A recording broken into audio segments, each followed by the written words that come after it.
At the edge of known space, a forgotten outpost flickered with life barely.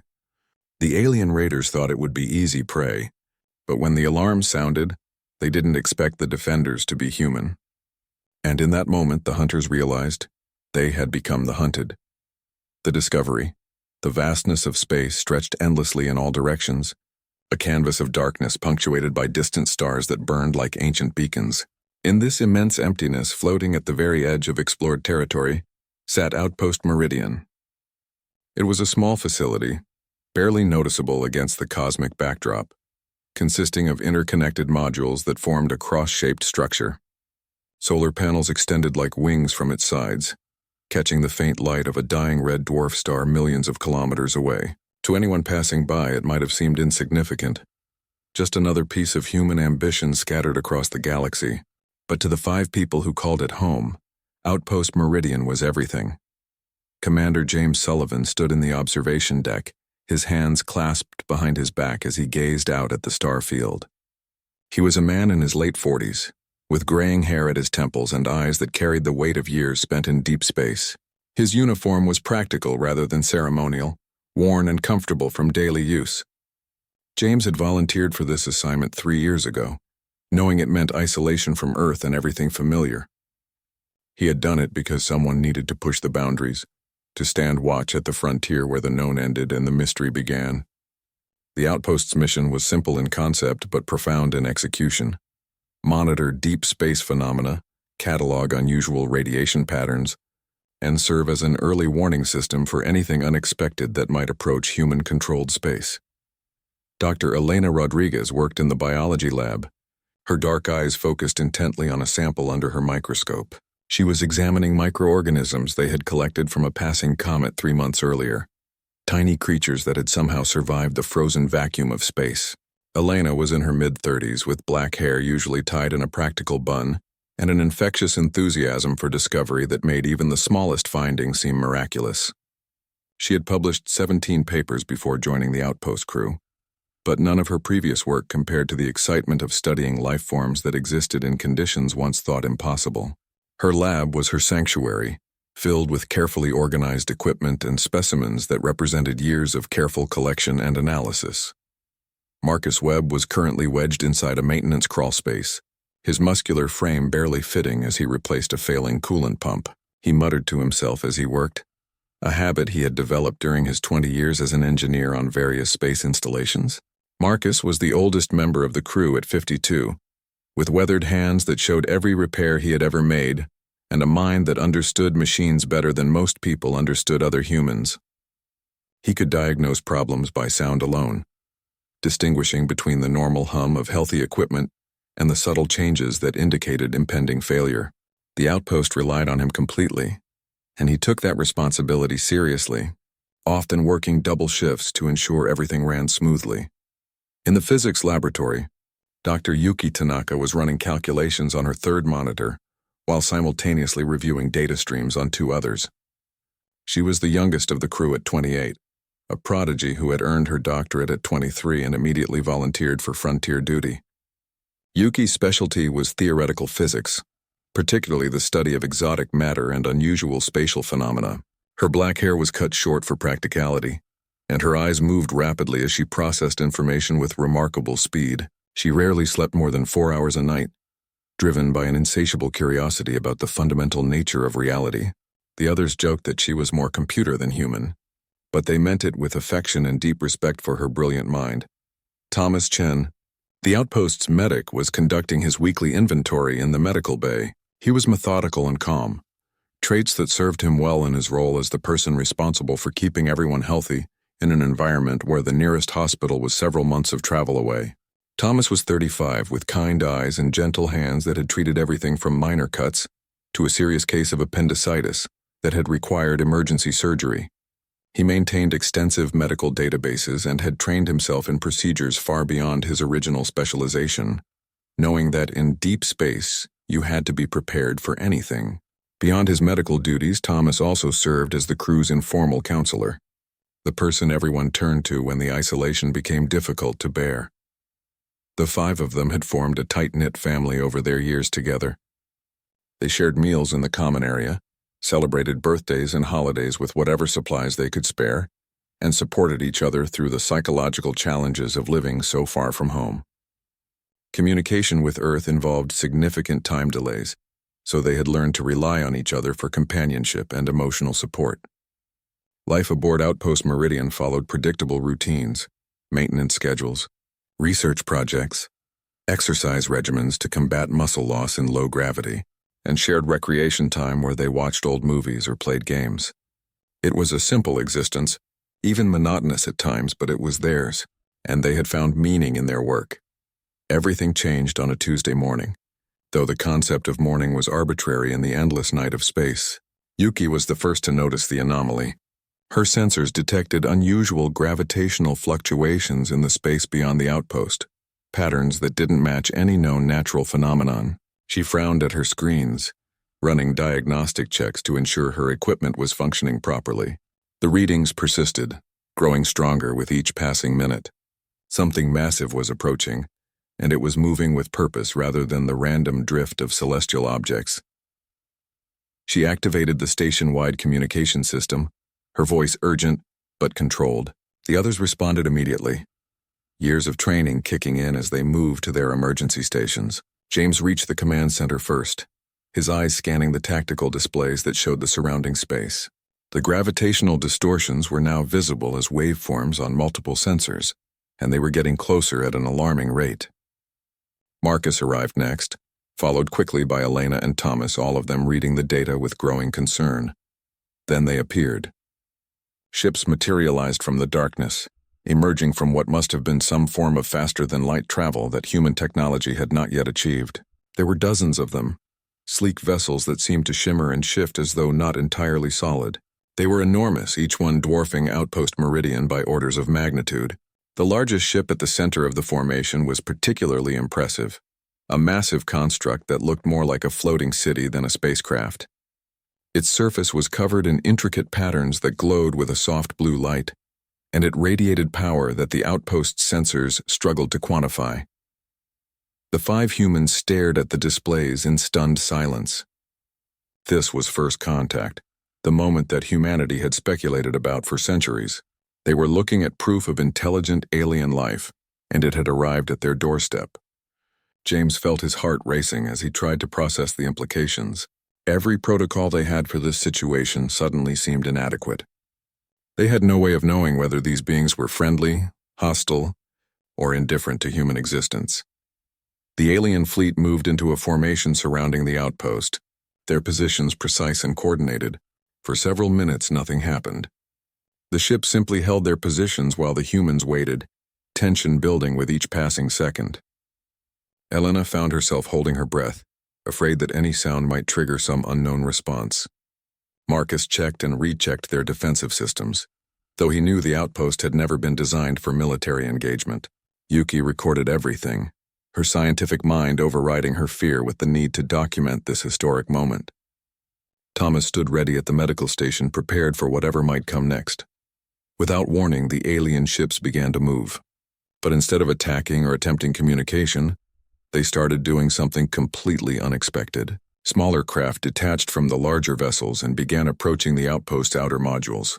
They were carrying tools, massive implements that glowed with energy.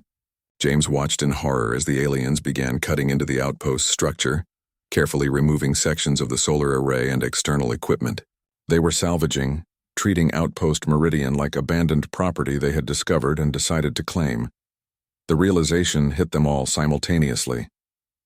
The aliens didn't know humans were here. They thought the outpost was derelict, some ancient relic left behind by a long-gone civilization, or perhaps a natural formation they could harvest for resources. The idea would have been laughable if the situation weren't so dangerous. Every cut they made, every piece they removed, brought the outpost closer to catastrophic failure. Life support, power generation, communication systems, everything they needed to survive was being systematically dismantled by beings who had no idea they were condemning 5 people to death. James made a decision. They couldn't just hide and hope the aliens would leave. They needed to make their presence known, to somehow communicate that this facility was occupied and that they were sentient beings deserving of consideration. But how do you talk to someone when you don't share language, culture, or even basic biology? He looked at his crew, seeing his own determination reflected in their faces. They were scientists and engineers, problem solvers by nature and training. If anyone could find a way through this impossible situation, it was them. Marcus suggested their first move. If the aliens thought the outpost was abandoned, they needed to prove otherwise through action. He began remotely activating and deactivating various external lights and patterns, creating sequences that couldn't possibly be random or automated. Yuki added to this by manipulating their sensor arrays, sending out pulses of different frequencies in mathematical progressions. Prime numbers, Fibonacci sequences, basic geometric ratios. These were universal concepts that any technologically advanced species should recognize as signs of intelligence. The alien salvage operations paused. The small craft stopped their cutting and withdrew slightly as though uncertain. The humans held their collective breath, watching the displays for any sign of response. For a long moment nothing happened. Then the largest ship in the fleet began to glow brighter, its patterns shifting and changing in ways that seemed almost like communication. Beams of light lanced out from it, scanning the outpost with such intensity that the sensors screamed warnings about radiation exposure. Elena suggested they try visual communication. She activated every external camera they had and began displaying simple images on any surface that could serve as a screen. Pictures of Earth, of humans, of basic mathematical and scientific concepts. She included images of the outpost itself, showing its systems in operation, making it clear that this was not some automated station but a living habitat. The aliens responded by sending their own images, projections that appeared in space near the outpost. The pictures showed strange worlds, beings with forms unlike anything in Earth's evolutionary history, and symbols that might have been language or mathematical notation. Progress was being made, but it was agonizingly slow. Every exchange took time to formulate and interpret. Meanwhile, the damage the aliens had already inflicted was causing problems throughout the outpost. Marcus reported that one of their primary power conduits had been severed, reducing their energy capacity by 30%. Life support was compensating, but if they lost much more, they would be in serious trouble. The situation was becoming desperate, a race between establishing communication and catastrophic system failure. James realized they needed to make a bolder statement, something that would prove beyond doubt that they were not just intelligent, but capable of defending themselves. It was a risk, potentially seen as an act of aggression, but they were running out of options. He authorized Marcus to activate their emergency defense grid, a system designed to deflect micrometeorites and small debris. It was never intended as a weapon, but it could project focused electromagnetic pulses that would be impossible for the aliens to miss. Marcus targeted an area of empty space between the outpost and the nearest alien vessel, carefully calculating a pulse that would be dramatic but non-threatening. He fired. The electromagnetic burst lit up space like a miniature star, a visible demonstration of active technology and controlled power. The effect was immediate. The alien ships all moved simultaneously, withdrawing to a safer distance. Their formations shifted into what might have been defensive postures. The largest ship's glow intensified and more scanning beams swept across the outpost, this time with even greater intensity. Then something remarkable happened. The aliens stopped salvaging completely. Their small craft returned to the larger vessels, and the entire fleet reconfigured into a pattern that seemed less threatening, more observational. One of the medium-sized ships detached from the formation and approached slowly, deliberately, broadcasting signals across multiple frequencies. Yuki worked frantically to analyze these transmissions, searching for patterns that might represent attempted communication. She found something. Buried within the complex signals was a repeating sequence that matched the mathematical patterns they had sent earlier. The aliens were acknowledging their intelligence, responding in kind. It was crude, basic, but it was real communication. Yuki started crafting responses, using the same mathematical foundation to build more complex messages. She sent representations of atomic structures, universal physical constants, anything that might serve as common ground for understanding. The exchange continued, growing more sophisticated with each iteration. The aliens seemed to learn quickly, adapting their signals to match the formats that humans could most easily interpret. After what felt like hours but was actually only 40 minutes, they received something different. A visual transmission showing an alien. The first clear image of what they were dealing with. The creature was tall and slender, with 4 limbs but arranged differently than human anatomy. Its skin appeared to be covered in fine scales that shifted colors, and it had large eyes that dominated its angular face. Most striking were the patterns of bioluminescence that moved across its body, possibly representing emotion or communication. Elena recorded everything, her scientific excitement temporarily overriding the danger of their situation. This was unprecedented, historic, the first visual confirmation of intelligent alien life. The creature in the transmission made gestures, movements that were clearly deliberate and potentially meaningful. Yuki suggested they try to reciprocate, so James positioned himself in front of a camera and made simple, non-threatening gestures while speaking slowly in English, knowing the words wouldn't be understood but hoping the tone might convey peaceful intent. The aliens' response was unexpected. More images flooded their screens, showing what appeared to be star charts, fleet movements, and scenes of destruction. The aliens were trying to tell them something important, something urgent. Elena worked with Yuki to interpret the images, and slowly a story emerged. The alien fleet, belonging to what they came to call the Kryn Empire, was not exploring or conquering. They were fleeing. The images showed another species, beings that looked like living nightmares consuming everything in their path. Entire worlds reduced to lifeless husks, fleets destroyed, civilizations erased. The Kryn were refugees, desperately searching for resources to continue their flight from what the humans came to call the Devourers. The realization changed everything. The Kryn hadn't attacked Outpost Meridian out of malice or disregard for life. They had simply been desperate, seeing what they thought was abandoned technology at a time when they needed every advantage to survive.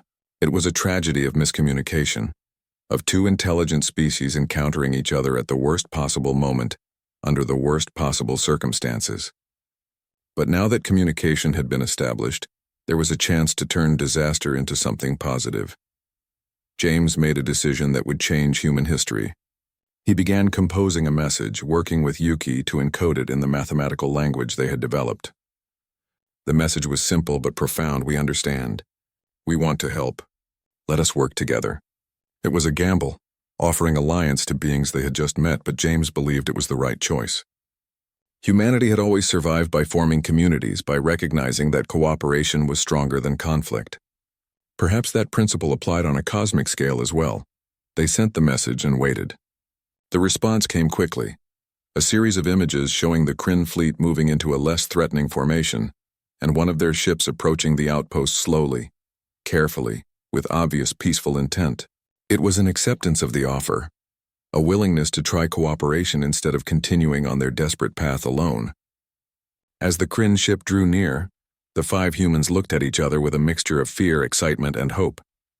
They had crossed a threshold that could never be uncrossed. Humanity was no longer alone in the universe, and what happened next would define the future of both their species and the Kryn who had inadvertently discovered them. The lonely outpost at the edge of human space had just become the most important place in the galaxy, and its defenders were about to prove that humanity had something valuable to offer among the stars. The stubborn refusal to give up, the creativity to find solutions where none seemed to exist, and the courage to extend a hand in friendship, even to those who had nearly destroyed them. The stage was set for an alliance that neither species could have predicted, born from misunderstanding but forged in the shared desire to survive against impossible odds. Understanding and alliance. The Kryn ship approached Outpost Meridian with deliberate slowness, each movement calculated to appear non-threatening. Its hull was a deep purple color that seemed to shift and change in the starlight, covered with the same intricate patterns of bioluminescence that the humans had seen on the alien in the transmission. The vessel was smaller than the massive capital ships in the main fleet, but still dwarfed the human outpost by a considerable margin. James watched its approach on the tactical display, his heart pounding with a mixture of anticipation and lingering caution. This was the moment that would determine whether their offer of cooperation had been understood, or whether they had simply delayed the inevitable destruction of their home. The Kryn ship stopped approximately 100 meters from the outpost's main docking port, holding position with perfect stability. For several minutes nothing happened. The 5 humans waited in tense silence, each wondering what the aliens were thinking, what procedures they might be following, what risks they might be calculating. Helena found herself studying the ship's exterior through the external cameras, noting details that her scientific mind automatically cataloged even in the midst of crisis. The hull appeared to be organic in some way, with textures that suggested it might be grown rather than built. There were no visible seams or welds, just smooth surfaces that flowed into each other like living tissue. Then a section of the Kryn ship's hull began to change. The surface rippled and parted like water, creating an opening that revealed a softly lit interior. A smaller craft emerged, no larger than a standard human shuttle, and began moving toward the Outpost's docking port. Marcus immediately checked their airlock systems, ensuring that the seals were functioning properly and that they had backup protocols in place. The last thing they needed was a catastrophic decompression when trying to establish peaceful relations. Yuki monitored the smaller craft's approach, analyzing its propulsion system and marveling at technology that seemed to operate on principles human science had not yet discovered. James made the decision to meet the Kryn at the airlock personally. It was a commander's duty to be the first to face potential danger, and he would not ask his crew to take risks he was unwilling to accept himself. Thomas insisted on accompanying him, arguing that if anything went wrong medically, his presence might make a difference. The 2 men made their way through the Outpost's corridors to the docking section, their footsteps echoing in the unusual silence that had fallen over the facility. Behind them, Elena, Marcus, and Yuki monitored from the command center, ready to seal emergency bulkheads if necessary, but hoping desperately that such measures would not be required. The Kryn shuttle docked with surprising gentleness, its connection to the Outpost's airlock creating barely a tremor. Sensors indicated that it was attempting to match the Outpost's atmosphere, adjusting its internal environment to create a neutral meeting ground. James appreciated the gesture, recognizing it as another sign of peaceful intent. He and Thomas stood before the inner airlock door, watching the indicators cycle through their sequence. Pressure equalized, atmosphere stabilized, and finally the door slid open with a soft hiss. 3 Kryn stood in the airlock chamber. They were taller than James had expected, easily 2.5 meters in height, with elongated limbs that moved with fluid grace. Their bodies were covered in scales that shifted between shades of blue and purple, and the patterns of bioluminescence that moved across their skin created an effect that was both beautiful and alien. Each had 4 limbs, 2 that served as arms and 2 as legs, though the distinction was less clear than in human anatomy. Their heads were angular and elegant, dominated by large eyes that reflected light like crystals.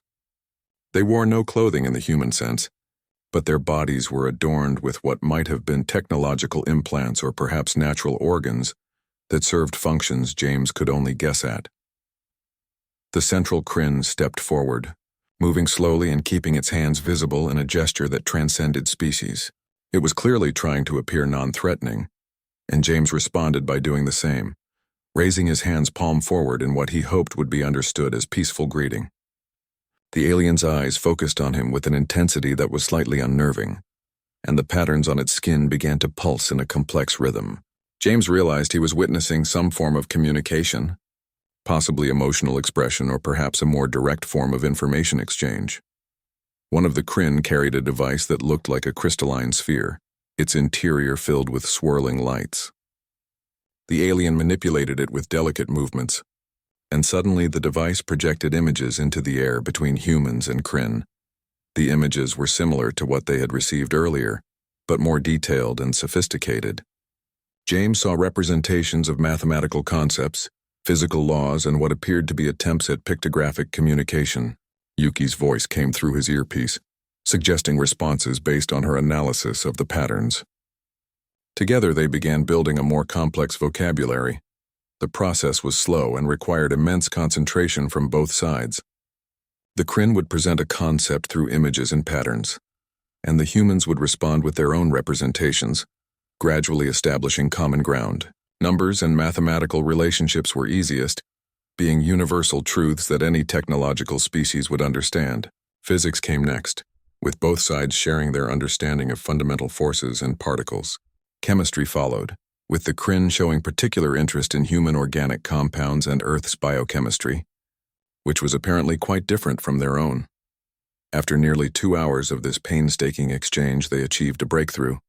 The crystalline device the Kryn were using began to produce sounds, rough approximations of human phonemes combined with visual symbols. It was attempting to create a translation system, learning human language in real time by matching their words to the concepts they had been discussing. The process was imperfect, producing phrases that were grammatically broken and often confusing, but it was functional communication. For the first time, humans and Kryn could exchange ideas more complex than simple mathematical truths. The lead Kryn spoke, and the device translated with a mechanical voice that somehow still carried emotional weight. The words came haltingly. We regret, harm caused, did not know, awareness present, thought structure abandoned, resources desperately needed. Our people dying, the devourers pursue without mercy. The broken phrases painted a picture of desperation and tragedy. The Kryn were not conquerors or raiders but refugees fleeing from something that terrified them so completely that they had become careless in their need to survive. James responded carefully, speaking slowly to help the translation device process his words. We understand your situation. We offer no blame for what happened, but we need to know more about the devourers.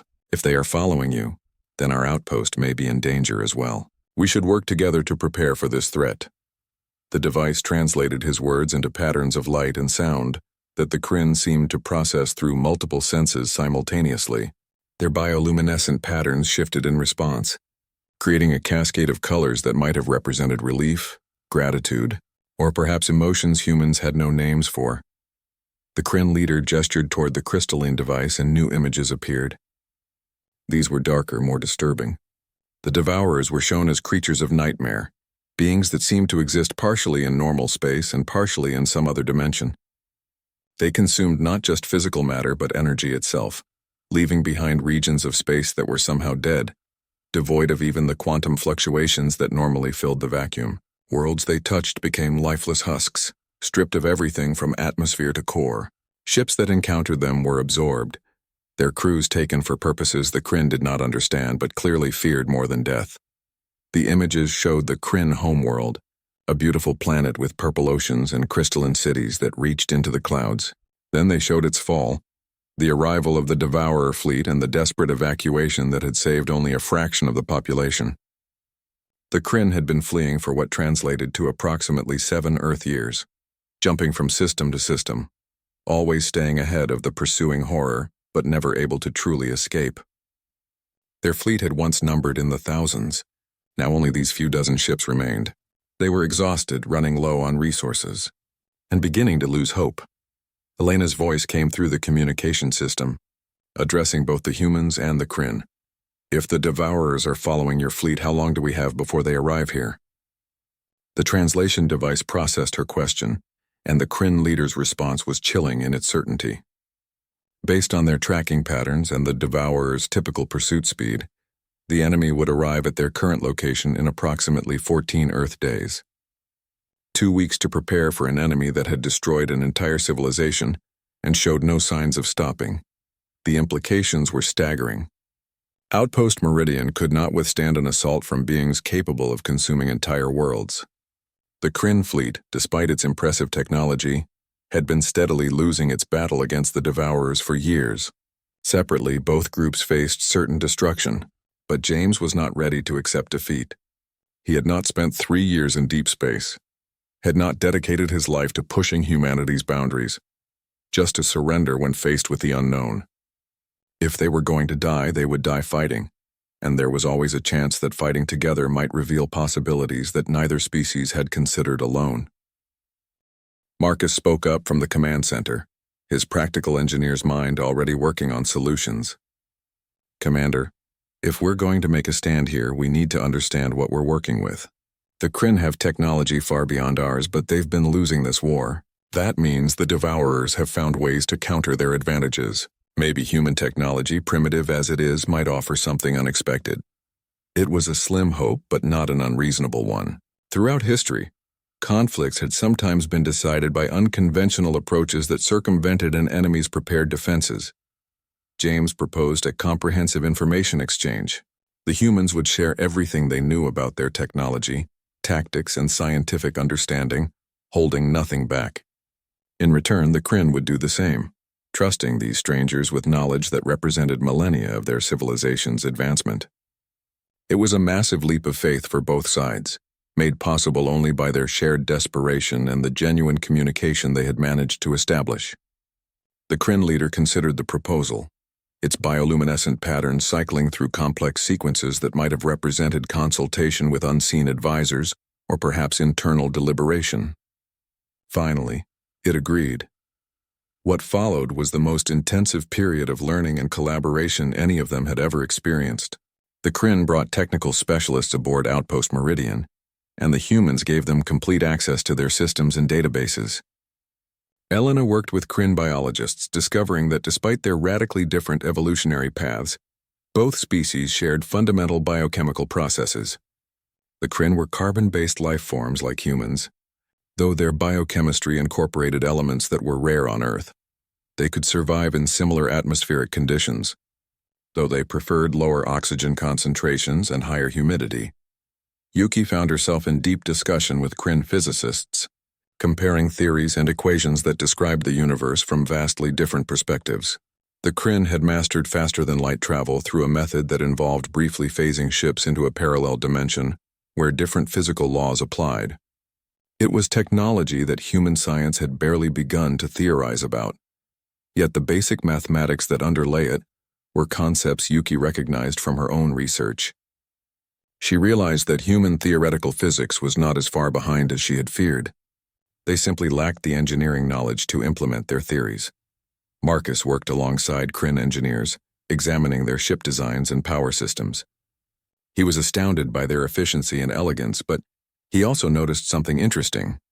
Kryn technology favored organic integration, systems that grew and adapted rather than being built from discrete components. It was incredibly advanced, but also somewhat inflexible. Human technology, by contrast, was modular and adaptable, designed to be repaired and modified with whatever materials were available. The Kryn engineers were fascinated by this approach, having never encountered a species that built with such assumptions of imperfection and necessary field repairs. Thomas discovered that while Kryn biology was different from human, the fundamental principles of medicine translated surprisingly well. The Kryn had sophisticated knowledge of genetics and cellular processes, but their medical philosophy was more holistic than human approaches. They treated organisms as complete systems rather than collections of parts, which gave them insights into interactions that human medicine sometimes missed. The exchange of medical knowledge benefited both sides, with Thomas learning techniques that could revolutionize human healthcare, while Kryn physicians gained new perspectives on treating trauma and infection. As they shared knowledge, a plan began to form. The Devourers were powerful, but their strength came from their ability to drain energy from conventional power sources, and their partial existence in another dimension that made them difficult to target with normal weapons.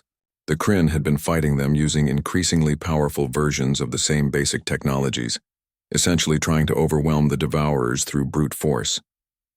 It had not worked because the Devourers simply absorbed whatever energy was directed at them, growing stronger with each attack. Human military theory suggested a different approach. Rather than meeting strength with strength, they should focus on denial and misdirection. If the Devourers fed on energy, then the key was to starve them while attacking through unconventional means. Marcus proposed using the outpost itself as a weapon, turning it into a trap that would appear vulnerable, but would actually be designed to confuse and damage the enemy. The Kryn were skeptical at first, having seen too many clever plans fail against the relentless efficiency of the Devourers, but they were desperate enough to try anything. Over the next 13 days, Outpost Meridian was transformed. The Kryn provided materials and technology that humans would have considered miraculous under other circumstances. Force field generators that could create barriers in space, weapons that fired projectiles through dimensional rifts, sensors that could detect the Devourer's unique energy signature from vast distances. But these were integrated with human innovations, decoy systems that mimicked power signatures, electromagnetic pulse weapons that the Devourers had never encountered because the Kryn had abandoned such primitive technology millennia ago. and unconventional tactics that came from humanity's long history of warfare. They set up a network of satellites around the outpost, each one broadcasting false energy signatures that made it appear as though the area was rich with power sources, ready to be consumed. The outpost itself was heavily shielded, its true energy output masked beneath layers of deception. Inside, both species worked together to create defensive positions that could support each other's strengths. Kryn energy weapons were positioned to fire through human-designed targeting systems that could calculate trajectories faster than the organic computing the Kryn used. Human railguns, primitive by Kryn standards, were enhanced with force field technology that increased their projectile velocity to relativistic speeds. Elena and the Kryn biologists made an unexpected discovery. The Devourers, for all their terrifying power, were still biological entities. Analysis of residue left behind at sites they had attacked revealed organic compounds, which meant they had metabolisms and potentially vulnerabilities. Working around the clock, the team developed a biological weapon, a modified virus that could theoretically interfere with the Devourers' cellular processes. It was a desperate gamble because they had no way to test it, but it represented a threat the Devourers might not anticipate. On the 14th day, the sensors detected them. The Devourers arrived not as a fleet but as a swarm, hundreds of entities that moved through space like a school of predatory fish. They were difficult to look at directly, their forms seeming to shift and blur as they transitioned between dimensions. Each one was approximately the size of a Kryn fighter craft, but they moved with organic fluidity rather than mechanical precision. As they approached, the very fabric of space seemed to dim around them, as though they were draining the energy from vacuum itself. James gave the order, and the trap was sprung. The decoy satellites activated, broadcasting massive energy signatures that drew the Devourers toward them like moths to flame. The creatures swarmed the satellites, beginning their feeding process, and in that moment of distraction, the combined human-Kryn force struck. Rail guns fired from unexpected angles, their projectiles moving so fast that the Devourers had no time to phase out of normal space before impact. Kryn energy weapons targeted the creatures through dimensional rifts, hitting them in the space where they partially existed. The electromagnetic pulse weapons discharged, their primitive technology creating interference patterns that the Devourers' energy-draining abilities could not easily counter. The battle was chaotic and terrifying. Some Devourers were destroyed in the initial assault, but others adapted quickly, changing their approach and beginning to target the outpost directly. The shields held, but the strain was enormous.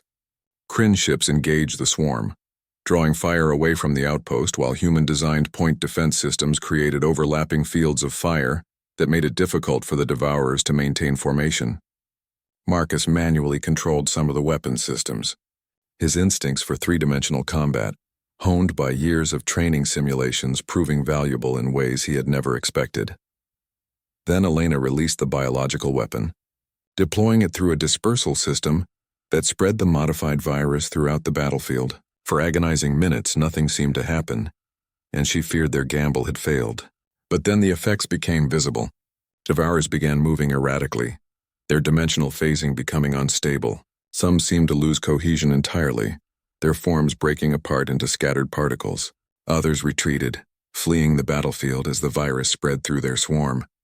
It was not a complete victory. Many Devourers escaped, but the attack had been broken. For the first time in their long flight, the Kryn had actually won a battle against their pursuers. The aftermath was subdued, despite the victory. Both sides had taken casualties. One Kryn ship had been destroyed when a group of Devourers focused their attack on it, and several sections of the outpost had been damaged beyond repair. But they had survived, and more importantly, they had proven that the Devourers could be fought and beaten. The biological weapon had been particularly effective, suggesting that the creatures were not invincible, and that human approaches to warfare might offer solutions the Kryn had not considered. In the days that followed, the alliance between humans and Kryn was formalized. The Kryn fleet would remain near Outpost Meridian, using it as a base of operations while they refined the tactics and weapons that had proven successful. In return, they would share their technology with humanity, accelerating human development by centuries. Messages were sent back to Earth and to the Kryn's scattered refugee fleet, informing both of the alliance and the victory. Outpost Meridian had become something far more significant than its creators had ever imagined. It was now the first embassy between humanity and an alien civilization, and the proving ground for a partnership that might determine the fate of multiple species. James stood in the observation deck, watching as Kryn ships moved in formation with human vessels that had begun arriving in response to the initial contact reports. Elena and Thomas worked with Kryn scientists in the expanded research facilities. Marcus and Yuki collaborated with their alien counterparts on new defensive technologies. The outpost that had been attacked by mistake had become the symbol of hope, proof that even the most different species could find common ground when faced with existential threats. The Devourers were still out there, still dangerous, but now they faced an alliance that combined Kryn technology with human ingenuity, a combination that neither could have achieved alone. The silent watchers at the edge of human space had been discovered, attacked, and had emerged not as victims but as the founders of something new. The universe was vast and filled with dangers they were only beginning to understand, but humanity had proven it had a place among the stars, not through superior technology or overwhelming force, but through the qualities that had always defined the species: adaptability, creativity, and the courage to extend friendship even to those who had nearly destroyed them. The future was uncertain, but for the first time since the Devourers had begun their campaign of consumption, there was genuine hope that they could be stopped. And it had all begun because 5 humans refused to surrender their lonely outpost without a fight.